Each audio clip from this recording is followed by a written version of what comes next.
तर नाशिकमध्ये कुंभमेळ्यासाठी खोदलेल्या खड्ड्यांमुळे नागरिकांची गैरसोय होत असल्याचं छगन भुजबळ यांनी म्हटलंय। नाशिकमध्ये इतके खड्डे याआधी कधीही पाहिले नव्हते।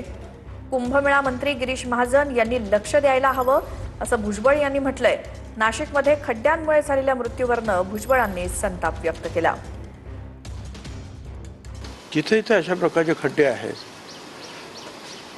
आता पाऊस आज जोरात आहे, पण मागचे 2-3 दिवस थोडासा कमी असेल। ताबडतोब ते भरले गेले पाहिजे। पण ते जर होत नसेल तर हे अपघात होणार, आणि विशेष म्हणजे अपघाताची ही जबाबदारी कोणाची आहे? कुंभमेळ्याचे काम करणारे जे काही प्राधिकारी असतील, अधिकारी आणि महानगरपालिका, दोघांची ही जबाबदारी आहे। बरं, हे बाकीचे सगळं काम करणारे जे आहेत, आपले मंत्री गिरीश महाजन, त्याने सुद्धा लक्ष दिलं पाहिजे ना। कुंभमेळा आमच्या नाशिकमध्ये व्हायला पाहिजे, पण तो आमच्या मुळावर येता कामा नये।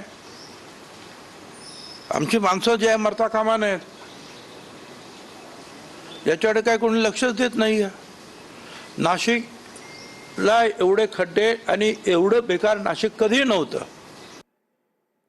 पुढची बातमी बघूया। सुनील तटकरेंचे भाचे अमोल महाडिक यांनी काँग्रेसमध्ये प्रवेश केलाय। हर्षवर्धन सपकाळ यांच्या उपस्थितीमध्ये त्यांनी काँग्रेसमध्ये प्रवेश केल्याची मोठी बातमी राजकीय वर्तुळातून।